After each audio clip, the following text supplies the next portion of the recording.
ഞാനിന്ന് എല്ലാവർക്കും കഴിക്കാൻ പറ്റിയൊരു കൈപ്പങ്ങൻ്റെ റെസിപ്പി ആയിട്ടാണ് വന്നിട്ടുള്ളത്.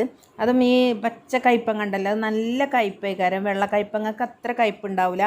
അപ്പോൾ ആ കൈപ്പങ്ങൻ്റെ റെസിപ്പി ആയിട്ടാണ് ഞാൻ വന്നിട്ടുള്ളത്. ഞാൻ 2 കൈപ്പങ്ങ എടുത്തിട്ടുണ്ട്. അത് ചെറുതാക്കി മുറിച്ചെടുത്തിട്ടുണ്ട്, കട്ടി കുറച്ച്. നമ്മൾ അച്ചാറൊക്കെ ഇടുന്ന ആ രീതിയിൽ ഇതേപോലെ 4 പീസാക്കിയിട്ട് അങ്ങനെ അരിഞ്ഞെടുത്തിട്ടുണ്ട്. ഞാനൊരു ചട്ടി അടുപ്പിൽ വെച്ചിട്ട് അതിൽ വെളിച്ചെണ്ണ ഒഴിച്ചിട്ട് കടുക് ഇട്ടിട്ടുണ്ട്. ഈ കടുക് പൊട്ടി വന്നതിന് ശേഷം ഇതിലേക്ക് കറിവേപ്പ് ഇട്ട് കൊടുക്കുക. അതിന് ശേഷം ഞാനൊരു സവാള ചെറിയ കഷ്ണങ്ങളാക്കി മുറിച്ചിട്ട് അതും ഈ എണ്ണയിലേക്കിട്ട് നന്നായിട്ട് വഴറ്റിയെടുക്കുക. നല്ലപോലെ വഴറ്റിയെടുക്കണം. ഇനി ഇതിലേക്ക് വെളുത്തുള്ളി ഇഞ്ചിൻ്റെ പേസ്റ്റ് ഇട്ടിട്ട് നന്നായിട്ടൊന്ന് ഇളക്കി കൊടുക്കുക. ഇനി അതിലേക്ക് ഞാൻ ഈ എണ്ണയിലേക്ക് തന്നെയാണ് മുളകും പൊടി ഇട്ട് കൊടുക്കുന്നത്. അപ്പോൾ കുറച്ച് കളർ കിട്ടാൻ വേണ്ടിയിട്ടാണ്. അതിലേക്ക് മുളകും പൊടിയും മഞ്ഞൾപ്പൊടിയും ഇട്ട് ഒന്ന് വഴറ്റിയെടുക്കുക. ഇനി ഇതിലേക്ക് 2 തക്കാളി ചെറിയ കഷ്ണങ്ങളാക്കി മുറിച്ചതും ഇട്ട് നന്നായിട്ട് വഴറ്റിയെടുക്കുക.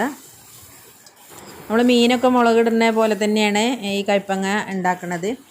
ഏത് കൈപ്പങ്ങ കഴിക്കാത്തവർ ഇത് കഴിക്കും. അപ്പോൾ നമ്മുടെ തക്കാളി ഉള്ളി എല്ലാം വഴന്ന് വന്നിട്ടുണ്ട്. ഇനി ഇതിലേക്ക് ഞാൻ ഒരല്പം പുളിയാണ് ഒഴിച്ച് കൊടുക്കുന്നത്. പുളി കുറച്ച് നല്ലപോലെ പിഴിഞ്ഞിട്ട് നന്നായിട്ട് പുളി ഒഴിച്ച് കൊടുക്കണം. ഞാനൊരു നാരങ്ങൻ്റെ വലുപ്പത്തിലുള്ള പുളി എടുത്തിട്ടുണ്ട്. അത് നന്നായിട്ട് ഞണ്ടി പിഴിഞ്ഞിട്ട് അതിൻ്റെ ചാറാണ് ഒഴിച്ച് കൊടുത്തത്. അതൊന്ന് തിളച്ചിട്ട് നമ്മൾ കൈപ്പങ്ങ ഇതിലിട്ടിട്ട് നന്നായിട്ട് ഇളക്കി യോജിപ്പിച്ചെടുക്കുക. കൈപ്പങ്ങ ഇട്ടതിന് ശേഷം നന്നായിട്ട് ഇളക്കി യോജിപ്പിച്ചിട്ട് ഒരു മൂടി കൊണ്ട് മൂടി വെക്കുക. എന്നിട്ട് ചെറിയ സിമ്മിലാക്കിയിട്ട് ഒരു 5 മിനിറ്റ് ആ മൂടി തുറക്കാതെ നമ്മൾ മൂടി വെക്കണം. ഉപ്പിട്ടിട്ട് നന്നായിട്ട് ഇളക്കി യോജിപ്പിക്കണം. ഞാൻ ഉപ്പ് കുറച്ച് അധികം ഇട്ടാണ്. നമ്മൾ കൈപ്പങ്ങ വെക്കുമ്പോൾ ഉപ്പ് കുറച്ച് അധികം ഇട്ടാലേ ഇതിൻ്റെ കയ്പ്പ് ഒന്ന് ബാലൻസ് ആവുള്ളൂ. അപ്പോൾ ഇതൊന്ന് മൂടി വെക്കാം. ഇപ്പോൾ 5 മിനിറ്റ് കഴിഞ്ഞിട്ട് ഞാൻ മൂടി ഒന്ന് തുറന്ന് നോക്കിയാണ്. നന്നായിട്ട് തിളച്ച് വന്നിട്ടുണ്ട്. ഇതിലേക്കൊരു അല്പം കൂടി ഞാൻ വെള്ളം ഒഴിച്ച് കൊടുക്കുന്നുണ്ട്. ഒന്നും കൂടി വേഗം ആവാനുണ്ട്.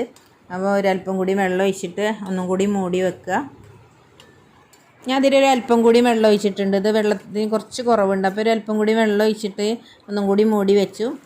അപ്പോൾ ഇതാ മൂടി തുറന്നതാ എല്ലാ ഭാഗത്തും ഇങ്ങനെ വെള്ളം പൊടിഞ്ഞിട്ടുണ്ട്. ഇനി ഇത് തുറന്ന് വെച്ചിട്ട് ഒരു 5 മിനിറ്റും കൂടി നമുക്ക് തുറന്ന് വെച്ചിട്ടൊന്ന് വറ്റിച്ചെടുക്കാം. ഒരുപാട് ചാറിൻ്റെ ആവശ്യമില്ല. അപ്പോൾ ഒന്ന് വറ്റിക്കാൻ വേണ്ടിയിട്ട് തുറന്ന് വെച്ചിട്ട് വറ്റിക്കാം. അപ്പോൾ നമ്മുടെ കൈപ്പങ്ങ മുളകിട്ടത് ഇവിടെ റെഡി ആയിട്ടുണ്ട്. ഏത് പറ്റാത്ത ആൾക്കാർക്കും ഈ രീതിയിൽ വെച്ചാൽ പറ്റും. അപ്പോൾ എല്ലാവരും ഒന്ന് ഉണ്ടാക്കി നോക്കുക. അപ്പോൾ ഇൻഷാ അള്ളാ അടുത്തൊരു വീഡിയോയുമായി വീണ്ടും കാണാം. Thank you.